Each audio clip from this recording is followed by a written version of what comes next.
There was a time when Indian athletes were simply not world quality or podium worthy to the extent that they'd be able to actually realistically think that they'd win at the Olympics.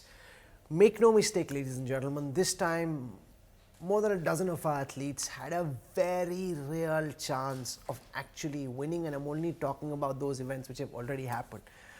Many of them came very close, as you saw in that report, but faltered at that last step where the difference is so narrow that it's almost impossible for a lay person to tell the gap between the person who ended up at the podium and the athlete who missed out. And remember, coming fourth is really just the worst thing. If you didn't reach the finals or you couldn't make the qualifications, that's one thing. But if you come so close and then you don't end up winning, how do you live with that? Now the question is, what are the lessons we can learn? How do we ensure that we can do better next time? And why did things not come together? That just last finish, why did it not happen? To talk about this, I'm joined on this broadcast by multiple guests, and we'll try and get their perspective. I want to introduce Manisha Malhotra, Head of Sports Excellence and Scouting at JSW Sports. We've got Adil Sultana, President of the Athletics Federation of India. Jakbir Singh is a very well-known hockey player, athlete, Padma Shri and Arjuna Awardee winner. We've got Pradeep Magazine, one of India's best-known sports journalists. Joydeep Karmakar is a sharpshooter. So thank you to all our guests for joining us. I want to go across to Manisha first because you're at the Paris venue, you saw the wrestling, and I want to spend just a moment by talking about whether there was anything at all more that could be done, because as people relive this agony throughout the day, they just wonder, could we have done anything more? Where did this go wrong? Could anything have been done differently which ensured that one Dettol bar, that's all the gap that there was, 100 grams between being able to fight in the finals tonight and not be able to do it? Why couldn't we just bring it together magically? Why did we just lose out at that last moment? Well, I mean, the Olympics, the margins between the gold medal and every other, not just every other medal, but the rest is sometimes razor thin. And here we see that I don't think we're at the time right now where everybody's emotional to discuss the would have, could have, should have. I think that this is the time to support the athlete. I think, imagine how devastated we are. So you can't even imagine what she's going through. And I don't think that we need to kind of, sit here and point fingers at this moment. I think the time right now is to rally behind our athletes who are still competing. We still have a good bunch of athletes coming up. And I think it's important that we kind of spin a positive campaign to get these guys through the thing, and then on the 12th we can really sit down and see where things went wrong and see what we did right or wrong.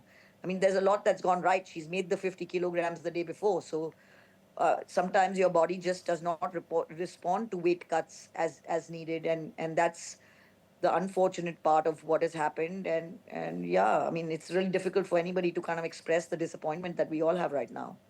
Adil Sumariwala, you're part of the Indian official delegation there. So many Indian officials, such a big support staff. There's a time when there was little government backing, no corporate support. Now there's a lot of government backing, a lot of corporate support. The athletes are being given everything. And from what we can gather, the international coaches, big support staff, medics. And yet, that just 100 grams, I mean, how did they get their calculations wrong? Why couldn't they fix this? So first of all, let me correct you. I'm not part of the Indian delegation. I am there on my own as the Vice President of World Athletics and a member of the jury of World Athletics. So I've got nothing to do with the official contingent as far as it goes. Number one. Number two, yes, you need support staff. For example, Neeraj himself has 3 support staff. Vinesh herself had personal 3 or 4 support staff. So yes, you need that support staff. You need a physio, you need a masseur, you need a dietitian, you need a doctor, you need the support staff. So just to blame anybody and everybody, you have to first understand how the system works. this is all this talk is without trying to understand the system. She got weighed in. She was exactly the weight that she had to be, 50 kilos. Then you're allowed to eat or drink or whatever. Normally, most competitions get over on the first day. There is no second day. Now you put on weight between the time you got weighed in on the first day and you end. And imagine, she did 3 fantastic bouts. She beat the Japanese who had 82 wins in a row, unbeaten. She had three. She had to eat, she had to get hydrated, she had to drink water. So her body weight naturally went up. Now the challenge is, and which normally doesn't happen in other international competitions, it happens mostly in the Olympics, is that you have to reduce your weight between the evening of your last bout and your next bout in the morning. So they did whatever they could. They had a whole team of, including her own private personal coaches of personal staff of 4, her personal nutritionist, the team nutritionist, the team doctors. They did everything from a sauna to a treadmill to running half the night. The whole team stayed up with her, and they tried their best. And 100 I don't understand this keeping on showing bananas and apples and whatever to say 100 grams. Usain Bolt broke the start by 5 thousandths of a second and he was put out. He could, in the finals, the world championships. So there is a rule. If you don't fall within that rule, you go out. Now I don't know what is the point of showing an acre lost by something thinner than your hair. The distance between the silver and the bronze was less than your hair. Now it was less than your hair. Now that is the rule. Now if you lose, you lose. You win, you win. So I think we need to get a larger perspective and a handle on ourselves. No, what is the larger on perspective, what Adil this is all Sumarewala? about Listen, at the highest level. no, Adil Sumarewala, make no mistake, not for a second are we blaming the athletes. They've played their heart out. If you join all these dots and just look at the sheer number of athletes who've come fifth, the question I'm trying to ask, which I think is a very relevant question to ask, and I think many would agree, is that why is it that so often we've missed out by just that fraction of the hair that you're talking about? Is it just happenstance, coincidence? Because earlier we weren't even in the medal fray. Now we are. You know, so many of our athletes so close to the podium and just missing out. That's the question. I realize you're emotional, but that's a very important question to ask, sir. I am answering the question. It's very simple. At one time, we had nobody qualifying into the finals. Today, we have these many people not only qualifying in the finals, but in the top 6. Now, there is a time of progression. It doesn't happen overnight. It's not like a switch you can put on and off. So please understand that there is a progression time, and you can't do anything to that time. So we are trying our best, whether it's the government, it's the federation, it's the Mission Olympic Cell, it's the top scheme, all of us, whether it's private sponsors, we are all working together to ensure that we shorten this time and the progression moves faster. But there is no magic wand, please understand. Sure, you're saying there's no magic point, you're saying it's a process. Let's take hockey, for example. Jagbir Singh, you know, this team started out a little underwhelmingly in the first few league matches. Yesterday against Germany in the semi-finals, I thought they played, and I'm sure everybody who's watching would agree, they played outstandingly well. They were arguably the better team on the field, and yet somehow, as is often the case, not just with hockey but with Indian sport, they missed out. Just that last killer punch, which could have been delivered, wasn't delivered. Now, you've got Adil Sumarewala saying that it's a progression, it's a journey. How do you look at this? The team was playing better, they were more flamboyant, they had more skill, they seemed like they were set to win, and yet suddenly, like the case with Vinesh, they didn't win. No, it's not just about winning. It's about how you fight for the game, and this is what hockey has done. Let's not forget 2008 Olympics. We didn't qualify, Sure. and that was the time when the government was proposing that hockey should be out of the priority sports because everybody had been talking about hockey not being there anymore. Hamara time khatam ho gaya and hockey can never make a comeback. But then there was support coming in. Then they realized that it's not just about one tournament, it's a continuing process which they have to follow.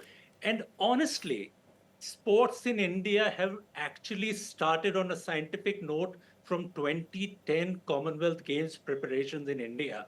That's the time when we took sports very seriously. That's the time when we started providing the athletes with international top quality coaches. We heard for the first time what biomechanics is all about, what scientific training is all about. We always thought trainer is the only one who can make us running around, who can make us help get fitter. But there are so many other factors involved, which later hockey realized. And 2012, we finished at the bottom of the table.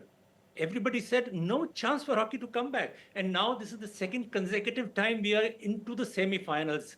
I would say it was very close, and this was the best match Indian hockey played against Germany. That's also in the semi-finals.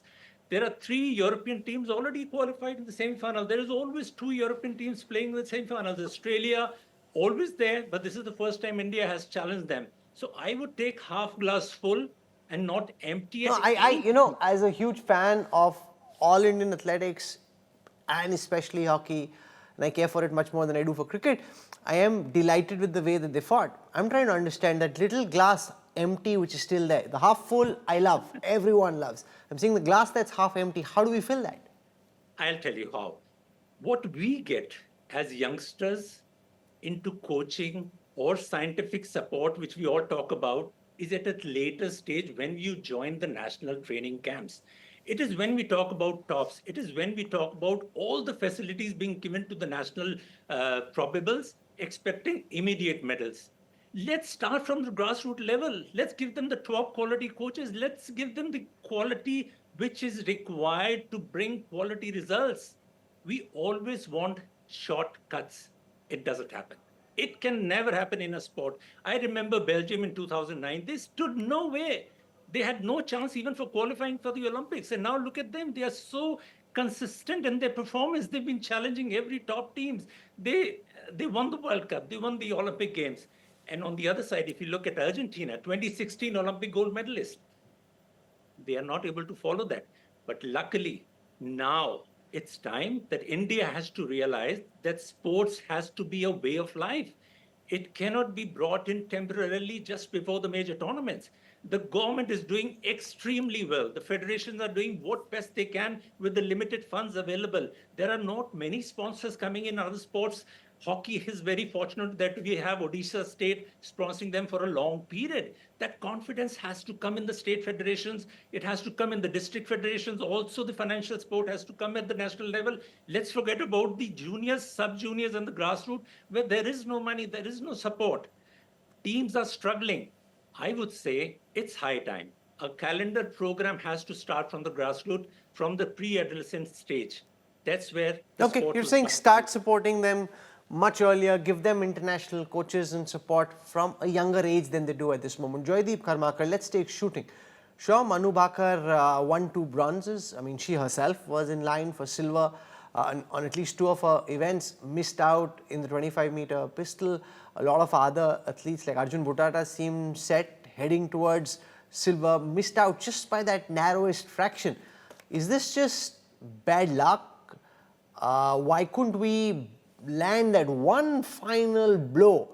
Even in skeet, you know, just that one odd shot that didn't go right was the difference between winning the bronze and losing the bronze. Why are we, according to you, coming so close and not landing that last punch? Absolutely. I think you have pointed out very correctly, but then I have a different perspective to this part of coming fourth. I myself was fourth in London Olympics back in 2012. I was the first shooter to get in a fourth position. Of course, I was greeted with much acceptance and a lot of encouragement because I was the first one to be in the fourth place. But now again, like in 2024, we have seen 3 shooters, like 4 shooters, one in mixed team. They have come in the fourth place and missing the bronze medal by whiskers. But now things are changing. I would very much agree with Adil here because this is a process which was going on for a while. In our time, there was no process. We didn't have proper coaches, but we had to fight a lot of obstacles to to get there, just to get into the finals. I was the first finalist ever in Indian shooting team in a 50-meter to get there. But this is nothing to boast about because yeah, those were difficult times. Now we want more results. Of course, results are coming, but it is a process. It will not happen overnight. But I'm happy to say and happy to share that apart from the 3 medals, if we don't go by the medal count only, the average ranking of each event, apart from some shotgun events in Indian shooting team, has risen considerably, where we would finish in the past Olympics in 32nd, 42nd, 28th position. Now people are getting there in 12th position, 10th position, missing the final. Sarabjot Singh by in a tens in the same score. So these are the things which are happening. No, I realize that. I think everybody watching realizes that we've made progress, realizes that it's a process. I'm trying to understand from you, Joydeep Karmakar, what can be done between now and Los Angeles to try and plug that hair length of a gap that still exists? Yeah, I would agree there is a bit of luck in sports. Everybody would agree, but then we don't depend on luck. We do our best, and then like rest. If in individual sports like shooting, you cannot do much more than what you can do, because this is a very individual sport. Others shoot well, you can't do anything about it. But of course, going to LA, we'll look forward to it, and I think the usual process right now, which is going on, the momentum we have had in the last few years. Of course, again, we have to remember 12 years we are not without a single medal after 2012. But then things were getting better. Now, eventually, in the culmination point, 2024, we have the most number of medals coming from the shooting team. But what I believe is we don't need to change a lot here. We don't need to create a dramatic change here in the system to make it 6 medals or 7 medals in LA. So I think it will gradually happen. The belief system has to be there, because now when you don't have a medal, you have a drought of 12 years. The belief system gets a lot of bashing. And then I think from now, all the shooters, the next generation is also looking up. And then they can see that, okay, 3 medals, fine. Manu Bhaker is a hero. Okay, great. But then there are shooters who are going into the finals, missing out on the medals also. Now, I will be the one to win that medal for India. I think that dream that is ignited. No, the dream was ignited earlier. It's just that it's not getting fulfilled at the culmination of that. Nikhil Nas joins us. He's reporting for us from Paris. Nikhil, this was supposed to be India's day. The hockey team missed out after playing well. Vinesh Phogat in a manner that wasn't even conceivable. I mean, just like complete shock. You've been in Paris. Capture the emotion of the day of the Indian contingent, the athletes, the officials, everyone. And now I know that we filed some kind of a complaint with the IOA. Can anything at all still happen? I mean, is there any miracle still possible, or it's game over for Vinesh Phogat? It's game over. Just to put it in one word, Rahul, I ended up speaking to the UWW chief who heads the International Federation, the United World Wrestling Federation. He mentioned to me in that exclusive interview that it's unfortunate, all right, but there's nothing that can be done. 2 things that really he points out. One, that it is not a new rule. This has been there in play from 2013. So you're very well aware of it. The wrestlers are very well aware of this particular rule. That's one. And, the other being, is there any sort of recourse that can you file an appeal and various things? And to that, he explained it very well. He said if it is a case of, let's say, ambiguity, if there is a case of refereeing error, or you're not happy with some decisions, that's something that you can appeal, and then the federation looks into it. This is a case of black and white. This is a case of just coming into the weight category that you've chosen to participate in, and whether you are below that weight category or not. If you are, then you very well can participate. If you're not, you can't. You were talking about fine margins, Rahul, that 100 grams. This very Olympic Games, I went and saw the 100-meter final. The 2 finalists, 9.79 dead heat, and yet you have a winner between the gold and the silver. I'll give you a wrestling example. You had Sushil Kumar, our very own Sushil Kumar, who's won 2 medals at the Olympic Games. At the Asian Games level, on the eve of his fight, when he, the next day, on the day of his fight, I beg your pardon, when he weighed in, he was 40 grams overweight and he wasn't allowed to compete. And here you had an Olympic participant or an Olympic medal winner participating in the Asian Games. So it's been a case of fine. No, but surely Vinesh's team knew. She fought first in 55 kilograms, then in 53. If she's coming down to 50, weight is something they would have had topmost on their mind, that when you're feeding her last evening, you kind of keep in mind that she has to be 50 kilograms in the morning. But you're also torn because you want her to win the semi-final, you want that she has enough nutrients to be able to do it. So it's really, really complex. But I'm saying that's why we have all these support staff. That's their job. That's what they're supposed to do, to take care of their ward. No, valid point, Rahul, but the story runs really deep and it had many layers. I mean, for you to understand why this is, and for our viewers to understand why we are in a situation like that, you'd actually have to go a year or two back in history. That's simply because, remember, her natural weight is 57 kilograms. So usually 57 kilograms, and that is Antim, the one who fought today. Her natural weight is around 57. She fights in 53. And that's exactly what you do. Your natural weight, you drop in about 2-3 kilos and participate. In Vinesh's case, she's actually dropping down close to 8 to 10 kilos to participate. And that was only done because Antim had gotten the quota for 53 kilos. And the Indian Wrestling Federation has a rule now that no, whoever wins the quota will go. Vinesh only had two options, either to go to 57 kilogram, where she'd have to fight much stronger wrestlers, or fall down to 50, a category which she was participating in 10 years ago when her natural weight was around 53. That was a gamble she took. So the questions could be asked, was it a gamble worth taking at that time? Secondly, I agree with you, your point that you're making in terms of support staff. Last few months she's been, on the road, she's been participating and she's had trouble. She came very close to not even making the Olympic Games. Let me remind everyone that, because when she participated in the Asian quota to get a quota, Asian qualification to get a quota for these games, there also she barely made the cut. She barely made the cut by the narrowest, barest of margin. She participates, gets a quota. So you knew you were treading on very fine line. You knew it from the start. 2.7 kilos, I don't think she expected that that's the kind of weight that she would have gained. I'll tell you how there were signs this might have happened. I saw her compete in the semi-final. Once she won that bout, she goes through the mixed zone where she speaks to the media. She ran. She said, I don't want to speak because I have work to do. She knew she had to lose that 2.7 kilos that she had added on. Had it been close to 2 kilos or slightly less than that, that is something they could have managed.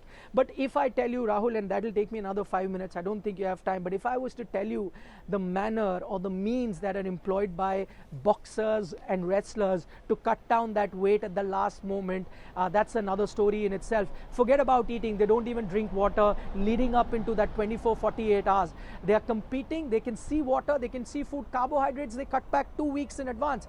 On the 2 days before about, they don't even drink water, because the only way they can lose weight, because they've reached the optimum weight, the only way they can lose weight is by not having water in their body.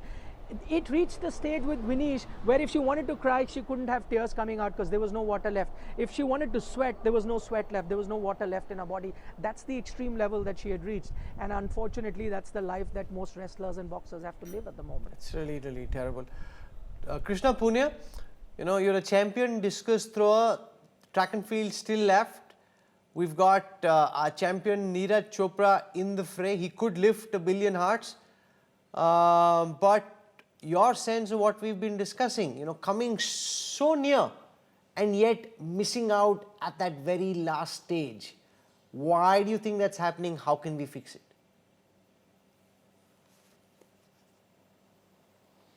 Rahul ji, सबसे पहले तो मैं नीरज को शुभकामनाएं देती हूं, और हमारे देश को जैसे विनेश से आशाएं हैं वैसे नीरज से भी हैं। और जो बात आपने कही कि हम, यही सवाल है कि अगर उसका 100 ग्राम वेट कम नहीं हो रहा था तो उस सिचुएशन से हम कैसे बच सकते थे? क्या हमें सिल्वर मेडल के लिए कोई और ऑप्शन थे जो हम रख पाते? तो यहाँ पर मुझे लगता है कि टीम मैनेजमेंट को काम करना चाहिए था। सारे जतन करने के बाद भी 100 ग्राम बॉडी वेट कम नहीं हो रहा है, तो भी मुझे लगता है कि कुछ ऑप्शंस होंगे हमारे पास जिसकी वजह से हम अगर पार्टिसिपेट ना करते और हमें सिल्वर मेडल मिलता। क्या तो इंडिकेट करें कि आप बोलो कि आप इंजर्ड हो गए या कुछ, क्योंकि वो तो फेयर नहीं होता ना। अगर आप बोलो कि आप इंजर्ड हो गए, आप नहीं खेल पाते, तब शायद आपको मिल जाए, but that's not the right Olympic thing to do. No, cheating का मतलब ये है कि अगर आप डोप टेस्टिंग कर रहे हैं आप, या कोई और वजह है, तो बहुत सारी चीजें थी। दूसरा जो मैं कह रही हूँ उसका ऑप्शन ये था कि अगर उस लड़की ने 3 बाउट 50 kg के में जीती हैं तो क्या वो हमारे पास एक प्रोटेस्ट करने के लिए हमारे पास ऑप्शन नहीं था कि हमें प्रोटेस्ट करना चाहिए। अगर वो 50 केजी में कर रही है तो कम से कम हमें सिल्वर मेडल तो हमारे पास होना चाहिए। बीइंग एथलीट में ये बातें मैं कह रही हूँ। हाँ ठीक है, रूल है और इसी वजह से वो नहीं जा पाई, पर कुछ तो ऐसा टीम मैनेजमेंट की तरफ से होना चाहिए था, प्रोटेस्ट अच्छे से होना चाहिए था, या कुछ उनको डिसीजन लेने चाहिए थे कि हमें क्या करना चाहिए।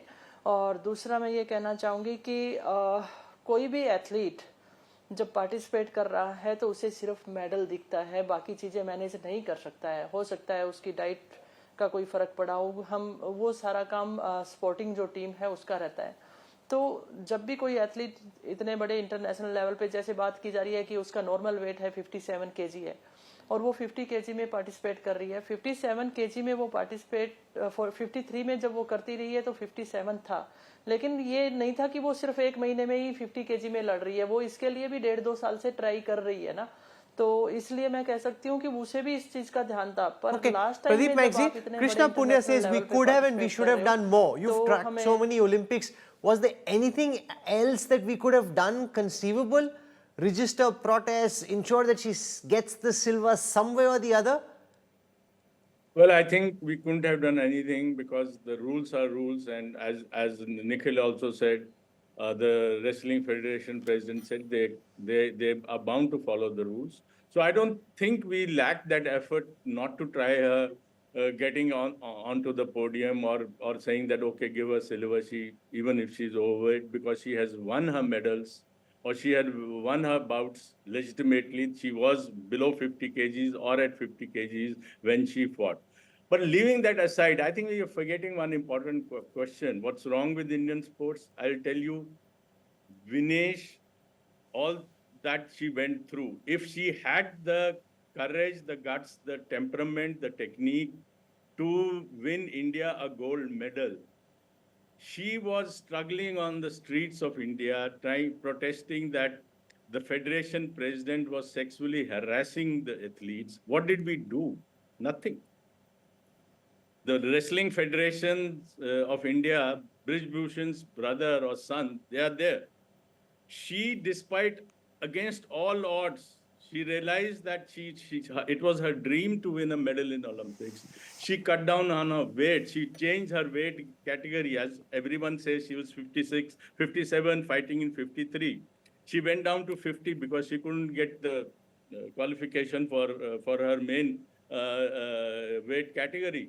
She did everything. She reached that final. Salute to her. And what is wrong with Indian sports is very obvious if you track Vinish's 6 months, last 1 year journey. That apart, why, see, our expectations have grown. We as a nation think that we can become China. But China and the gap between us and other top sporting nations is so huge. Despite that, if we looked at the progression, as Adil is saying, and I agree with him, it's the first time today that every day you sit in front of TV expecting that maybe today we get a medal because somebody is in contention for that medal. That itself is tremendous progress, given the fact that we spent all our money, as Jagbi said, at the top level. No, once an athlete, we spot an athlete at the top level that he or she might win medal for us. But that's not the way out only. Yes, do that. But you have to go to the grassroots from where you have such a huge population. Get the dividend of that population. You have to invest there at the grassroots, not at the top. I agree with what you're saying. Invest at the top, I'm not saying that also invest at the grassroots. And I think it's a journey. As admirers and lovers of Indian sport, don't give up hope. And I think our guests have made that point. That earlier we weren't even in the fray. Now we're discussing why aren't we winning? What's the gap that... the gap which is the size of hair, strand of hair, how do we plug that gap? That's easier than not being in contention at all. And hopefully it is a journey and hopefully we'll stay at it, not be despondent, and Los Angeles beckons, frankly.